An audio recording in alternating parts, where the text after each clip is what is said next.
Thanks very much for taking time out this evening. No dramas at all. I do believe that Josh will be jumping on in a second, All right, cool.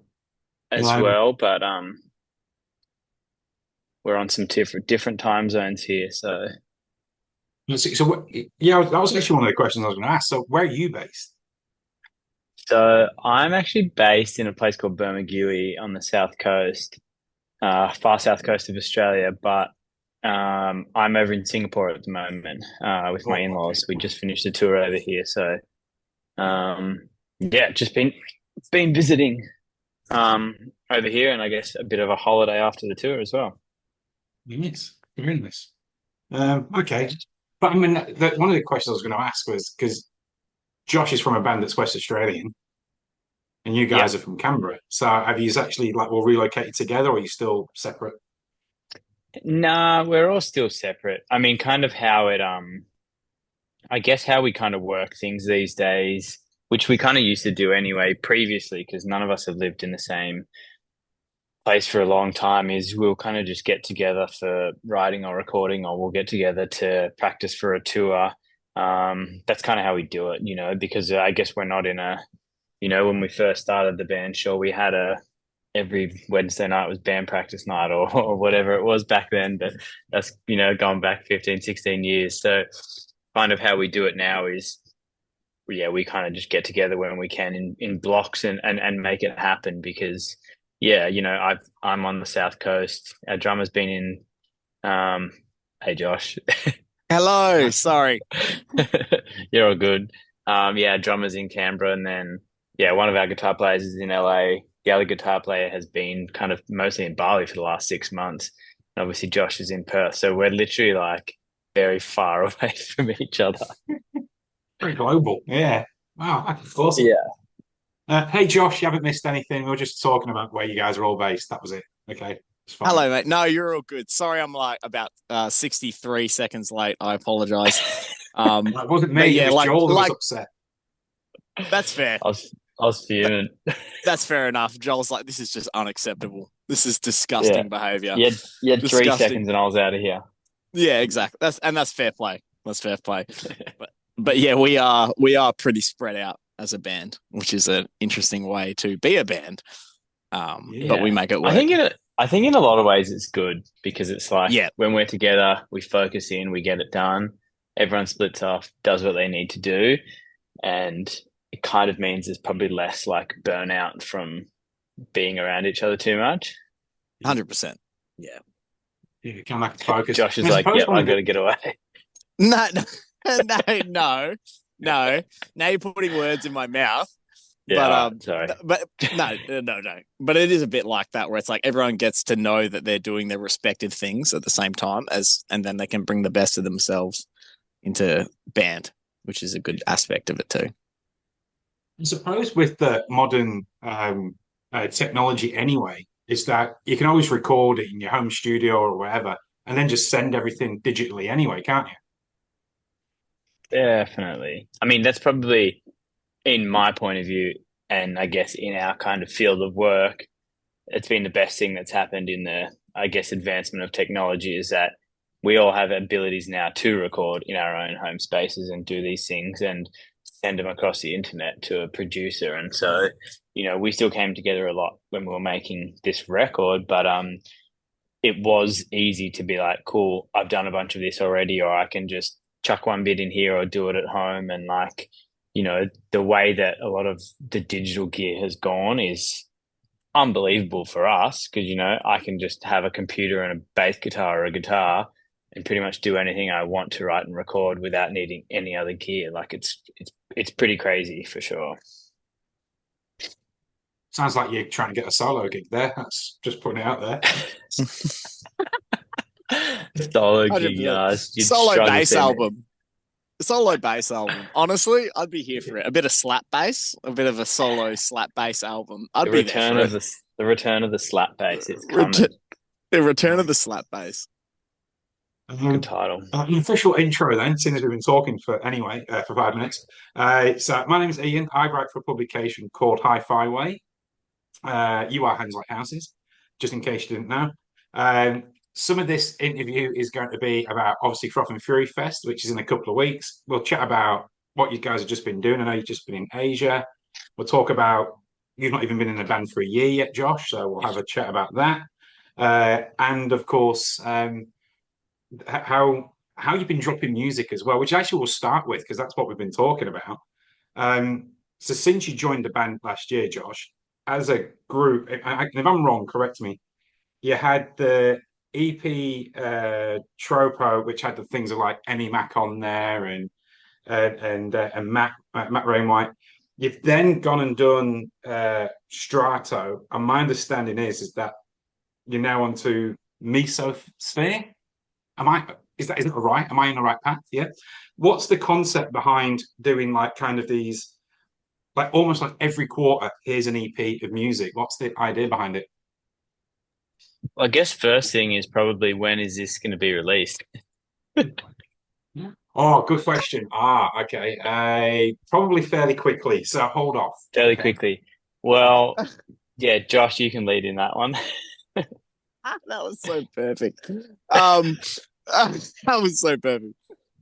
I guess like the main, like the crux behind a lot of it is that the origin of a lot of these songs, obviously the first song being Heaven, was that there was no like, especially from the other guys when I first joined the band, there wasn't necessarily a thought or intention of me joining the band straight away. It was like the concept for the album was quite different, where it was like you have different artists to, bring their art form into something, and the guys of Hands Like Houses bring their obviously crazy good instrumentation and writing capabilities with songs into these songs. And that's why there's like quite a few features on what we're doing. But the best thing about it is that once we started writing, like especially Heaven was, I guess, the biggest thing for that was like, oh, okay, like this actually feels really good.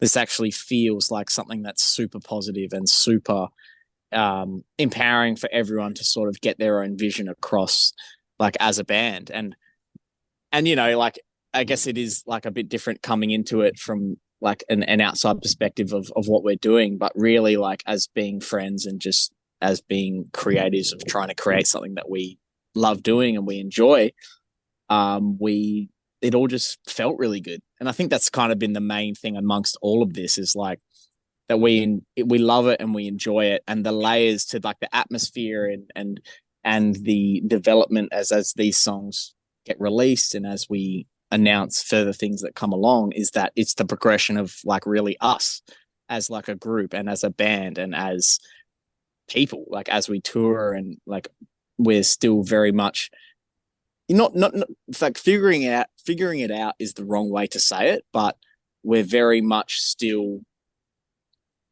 finding like more and more things that we want to express in the best way possible. So that's kind of a long-winded way to your question, but I think it's accurate to what's going on.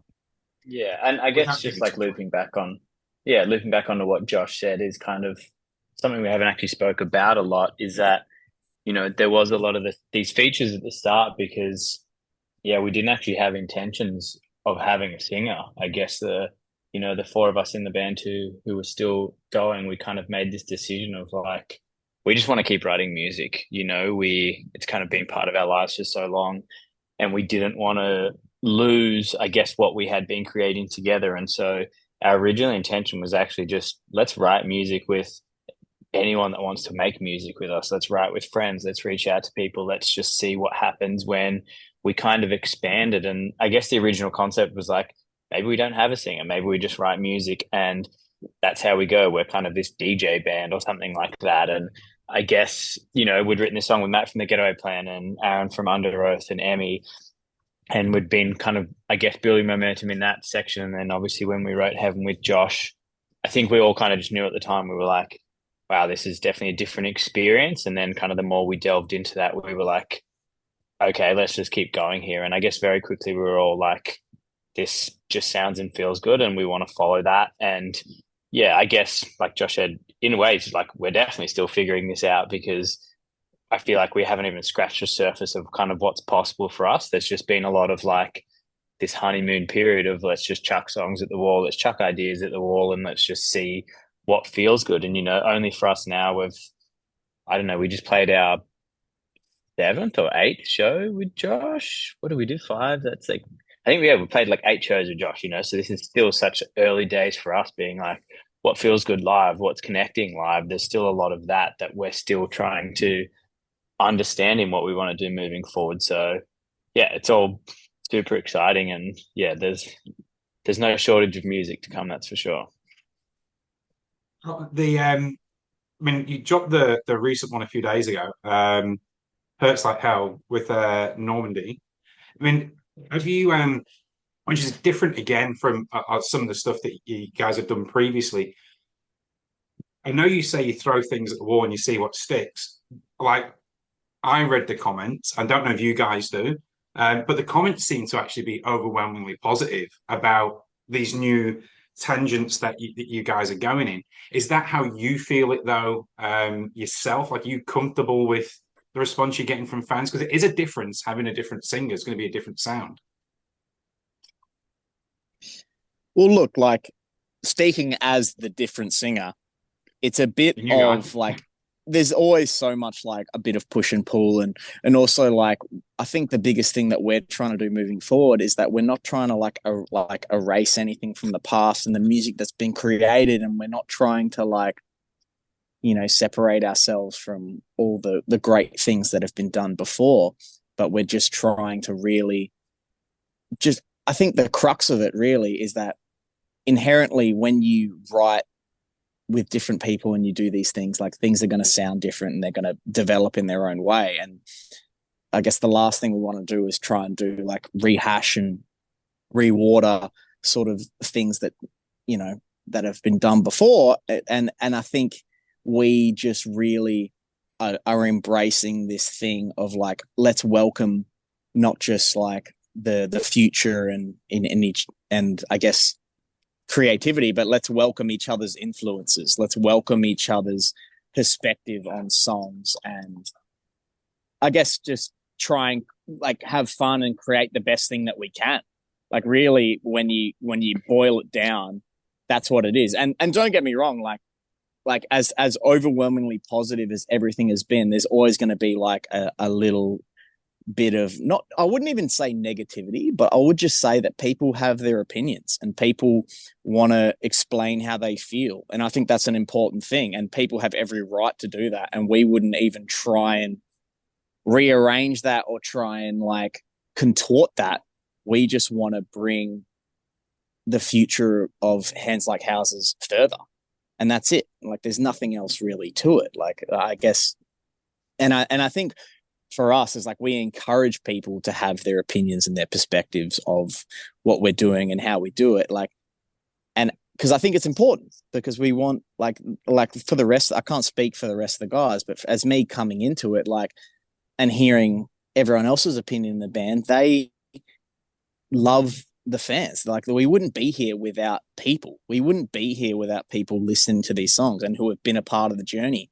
And what's so great about it is that it has been so overwhelmingly positive, especially live, like meeting people when we did our first Aussie tour and just meeting people face to face and people just being so excited and just being so happy that because obviously a big change can sometimes that comes with its own like reservations and opinions on like that can change a lot of how people may view the band, but hearing it be so overwhelmingly positive in person and hearing that people are just glad that everyone gets to create music again, it was just I think it was really like a nail in the coffin of being like, oh, like shit, we may be doing the right thing, which is the hardest thing to even find within music at all. Like you can never really like iron that down, but like it's like, oh, like shit, like for once we actually feel validated to be like, oh, maybe what we're doing could be right, which is probably the hardest answer to find within music in any way, shape, or form. Yeah. Do you want to add anything, Joel, before I add another No, I question? think that was. I think that's great. I'm cool with that. That's Cool, stuff cool. to say. You mentioned about your live shows and having fun and things like that. I've seen you guys a couple of times, And it's always been, I haven't seen you with Josh though, unfortunately, although I have seen the fame. Um, there's always been a huge energy and buzz and excitement when you guys are on stage. Like it's almost like it's a party with your friends sort of element. So for people though who haven't seen you when you play Froth and Fury in a couple of weeks, how would you describe your shows? Ooh, good question. I think. Oh, what do you got, Josh? Honestly, I've got this straight up. I know exactly Yeah. what the answer is without Okay. question. And what it is just guys, a bunch of people creating something they love for people that they love. We are, and that's all it should be. That's all music is. There's no other like reservations about it. And I think the best thing for us is like our main goal, especially for me coming into this newly. Like, I hate to keep saying that, especially for me. Like, I can only speak from my perspective. I don't want to speak on anyone else, but based on my experiences and what everyone else has said to me and us coming into this live show, especially this Asia tour, is what we want people to leave the show being like, you know what? We had fun. We felt a part of something that was great, and a community. Like, we love music for our own individual reasons and all these sorts of things. But what makes music something that surpasses, you know, music, like what we do is not easy. If it was easy, everyone would do it. Touring, being away from home, being away from family, doing all these things. We do it because the people that we meet and the people that connect with our music make it bigger than us and make it something that's so beautiful and so tangible. Like, without the people that were there to really experience it, like it just makes it something else. And again, it's like, it's a nerve-wracking thing. It's like, it's different, and it's, can sometimes be overwhelming in its own ways, but and I think that's the beauty of the process, which is a process that will remain infinite. It's not something that you know all of it all the time, but I think we're welcoming that process, and I think everyone in the band is welcoming that process, and that's all we're trying to do. We're trying to welcome the process of creating an experience for people that makes them feel like they're a part of the music, because they are, and that's how it should be, because the music comes from us individually through stories and all, that's an endless sort of rabbit hole to go down. But really, without people to listen to it, music wouldn't necessarily be as big as it is. And I think it's just a beautiful recognition for us to see that people connect with everything that we're doing and everything that we're creating, and we're just excited. I think we're just excited, like, because like Joel said, we really are just scratching the surface. This whole process has been pretty nuts to just like, even like, to hone it down in its granular aspects of the way we've done it, and everyone being separate and having our little pockets here and there. It's been a learning process, but also a process of like just enjoyment, really. Like, really, you should enjoy it. Like, obviously, you bring like the dark, like darkness and all these sorts of things always come into it. Like, and I know I'm rambling a little bit, but really, I think we are just embracing the truth of like what every experience is. And like, some people might be like, oh, this doesn't compare to this, or doesn't compare to that, or maybe it's not as like, you know, there's always going to be comparisons, but I think we know within ourselves that we're doing as much as we can and the best we can, and that's it. That's all you can do. There's nothing else beyond it for us, and we love it. Like, we love music. That's the only reason we're doing it. We're just a bunch of guys who love music, love playing music, and that's it. And we want to create music that makes people feel something, makes people feel real. Like, you've got so many things that go on in the world. Anyway, I'm going to stop because I will ramble forever about this, but that's the crux of it, really. That really is the crux of it. Well, you are a lead singer, Josh, so it's perfectly fine. We accept Yeah. that. Yes. So rambling's kind of in the job description, right? it So yeah, fair. is. Yeah, yeah, So, 100%. uh, so, all good. No, but it was great. It was great stuff in there because like some of the stuff that was coming out was like words that were popping in my head were you're essentially alchemists.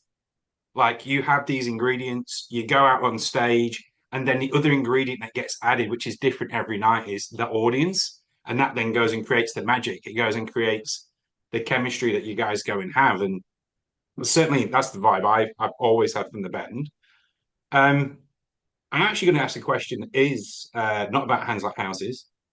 So what happens to the fame now, Josh?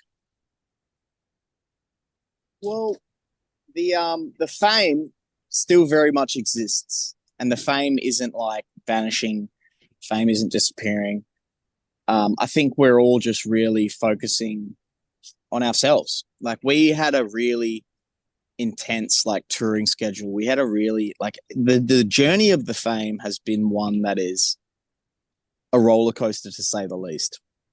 And I think the main thing for everyone in the band is like maybe we're all just like we never really got a chance to figure ourselves out, and we never really got a chance to understand where we all sort of not just fit within music, but like fit within the world. Like music is a different world to the real world, you know. And this is speaking from my experience because even from like going from such a hectic schedule and then COVID came, I didn't like once that happened, I didn't know who I was. Like I didn't know where the hell I even sat in myself of like writing, like how do I even approach a music? And then it like I think the fame will we will write music again. We will do things again. And that's the greatest thing about me coming into Hands Like Houses and doing all this is because I'm being reminded of why music is great and why music is beautiful. And there was a point in my life where I didn't know.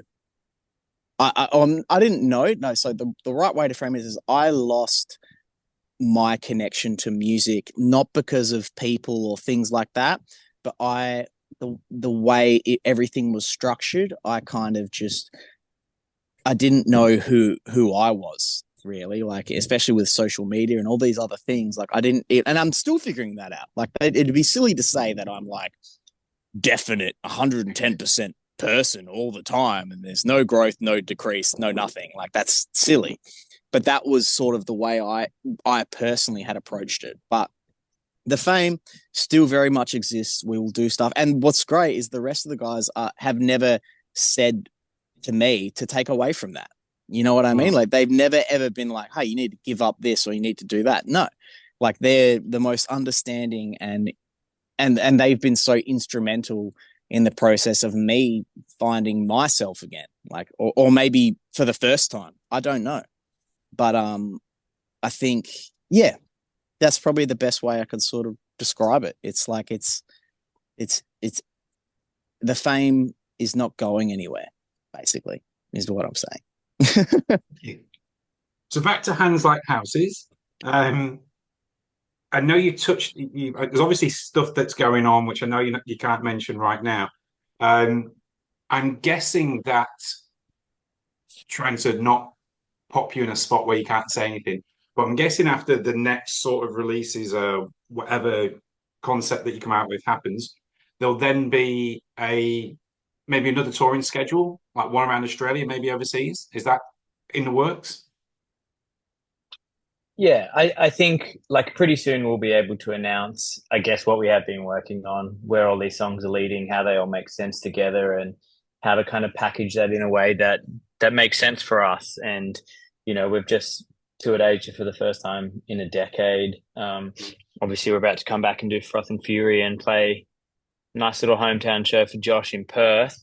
But as soon as we kind of kick into the start of next year, we're doing a 25-date regional run with the Butterfly Effect. So that's kind of That's I right. think that's kind of our moment to go like, all right, we have a body of work. We're playing a lot of shows, and like for me, I think that's probably where we're going to learn a whole lot about what we're doing and what is next because we have been probably writing more music in the last year or so with Josh than we've probably written in the last 7 or 8 years collectively. So there's kind of a lot of music and there's a lot of ideas, but there's also kind of this like it could go anywhere. It could go heavier, it could go lighter, it could go weirder, it could go strange. Like there's so many different directions of what is kind of coming out of all of us in these writing spaces. And I think, I mean, for what we've always done in this process is like we've used the live experience to, I guess, use that as feedback into what we do next. Because I guess if we write a song and we think it's the greatest song we've ever written and we play it live and people kind of don't understand it, then we've written it for ourselves and not for other people. And I guess there's always that way of finding that balance of like, we're always wanting to create music for us.